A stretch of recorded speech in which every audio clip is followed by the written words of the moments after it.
Random thoughts. This video is going to be another actual random thoughts.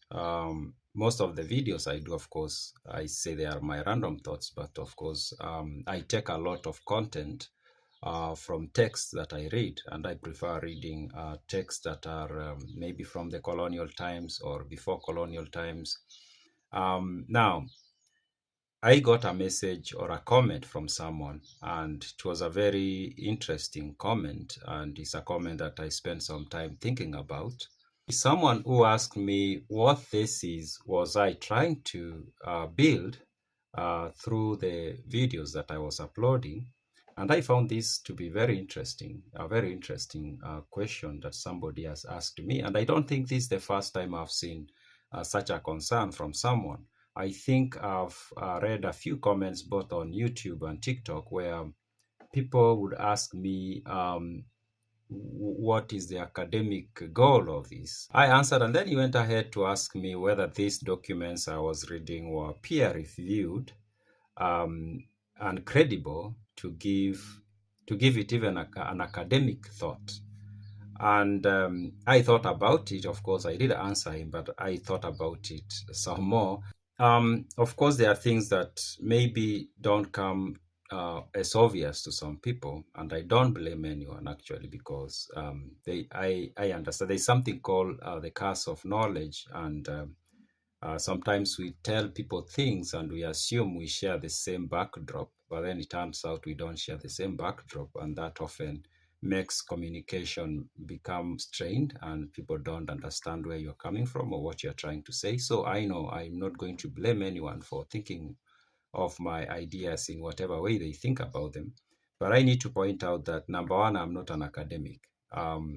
So if you watch me or you watch my content and you come with the assumption that this is an academic person who is trying to build some thesis, I am not an academic person. I'm just a guy who enjoys reading some historical documents and historical books, and then I found these platforms. I'm like, why just read and keep everything to myself? Why not read and then share some of the things I learned with other people? So I'm not an academic person, so that says I'm not making my arguments strictly using academic guardrails. I'm not doing that. I'm not even trying to do that because I've never been an academic person. Of course, I have gotten basic education. I call it basic education. I've not gone past that, so I cannot qualify to be an academic person. That's one. Number two, the documents that I pick, I don't consider whether they have been peer reviewed or they have not been peer reviewed. That's that's not something I think about. The only thing I think about is how relevant is this document historically, and what reputation has it had, or who wrote it, and what was their position, what was their vantage point when they wrote this document. For example, the document I'm reading, C.W. Hobley was a colonial administrator. He became a provisional commissioner at some point, and he wrote these documents. So the reason I'm reading them, this is a guy who was here in beginning 1890s. He had a very unique perspective or position, and from that position, he did get to see things from an angle that many of us will never have an opportunity to have that angle. We might not like his biases, or we might recognize his biases, but it remains a fact that this is a guy who had a very unique position, historically speaking. And so the documents he generates become very interesting. And so the documents don't have to be peer reviewed for them to be interesting, at least to somebody like me who just want to see things from different perspectives. So people who had very unique positions from which they were able to capture some historical facts. So no, the documents I read, I don't consider whether they have been peer reviewed. I just consider, was this person writing this document in a position that was unique? And a position that is unique doesn't necessarily mean they served in a high position.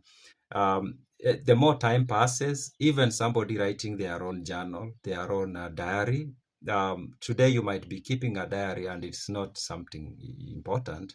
But in 2000 years, if somebody gets that diary, it's very, very unique, and people will be interested to read it. And they will not be asking themselves, was it peer reviewed? Nobody will be asking themselves that.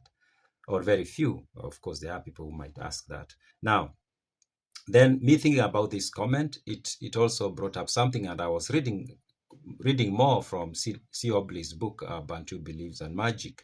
And I was at the part where he explains to us the religious practice or the ceremony that was called the Itweka among the Akikuyu. And combining that comment and looking at this ceremony and how important it was among the Akikuyu, the Itweka was such an important ceremony. It happened about every 15 years, and the last one happened in 1887. The next one was supposed to happen around 1920s, but it did not happen because the British banned it.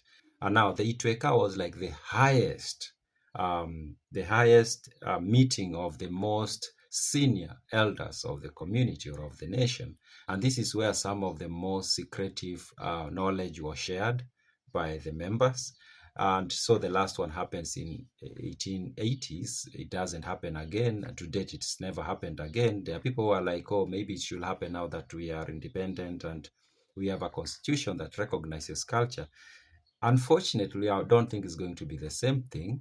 It's going to be totally different thing, because I'm thinking the people who attended Itwekas used to share knowledge or used to pass on knowledge. So the people who got the knowledge in 1887 were to pass over that knowledge in 1920, and that those people were supposed to pass over that knowledge to the next generation. But since 1880s to date, all of the elders, of course, they died, of course. So I'm thinking most likely they died with a lot of knowledge. So even if the Itweka is reinstated today, I don't think it's going to be the same thing. It might achieve some things. It will be just cultural symbolism. I don't think it's going to be the same thing. Some people might disagree with me. Now, coming back to the issue of being an academic, I think and I'm not saying this because I think that academicians don't have a role to play. I think there are very many good things that have come out of academic or out of higher institutions of higher learning, and they contribute a lot into the innovations that help society to move forward. But unfortunately, they also become an obstacle. In particular, in this case, you look at Africa or African societies, the Europeans had this thing of turning African societies into caricatures. And if you don't know what a caricature is creating this image of these societies that are not exactly the image of those societies, but adding in some detail that make them look absurd and weird and grotesque. That's a caricature. If you read documents, you will see that happen. That still goes on. Actually, if you watch Western media talk about Africa, you'll see the creating of the African caricature. Now, I think the academic institutions, unfortunately, now we cannot forever continue blaming the Europeans for how we are seen today. Of course, they do their thing, but the most sad thing is that the African high institutions of higher learning have continued to participate in the creation of the African caricature, especially the caricature of the African nation societies that existed before independence. We've not, the colonialists put guardrails, and we don't want to go out of that. So people come up with ideas, and the idea of peer-reviewed, things like that, bit ideas to fit a certain channel. Of course, being peer-reviewed is very important because it protects ideas. Because human societies are generally chaotic. It's the nature of human societies, and if we don't have guardrails, things can go terribly wrong. And so, peer review is very important. It helps make ideas, clean ideas, and make ideas be discovered in a way that is organized. But it's also easily can be misused to block out ideas that some people might not like. And I think African scholars have participated in the creation of the African caricature because they just want to be in that lane that was provided to them by the can say the scholars of the West, that this is how it is, this who the Bantus are, these are the Kushites, and this is where these people came from. And if you want to know where these people came from, just use their language, linguistics. Don't worry about other details like, oh, there were Maasais who became Kikuyus and there were Bantu speakers who became Luos. Don't worry about that. Just focus on the language. Don't worry that, oh, there are clans among the Luos that are found among the Kisis. There are clans among the Kisis found among the Kalenjins. Don't worry about that. Just focus on the language. The language tells you where they came from and where they are going. That's very unfortunate. Anyway, so I have a lot of respect for academicians, very much so. I am not one of them. I've never claimed to be one of them. I don't even think I will ever become one of them. It's not my goal to become one of them. So yeah, so watch my content with that backdrop in mind, that this is not a academic thesis. This is just a vlog, basically. Those are my random thoughts.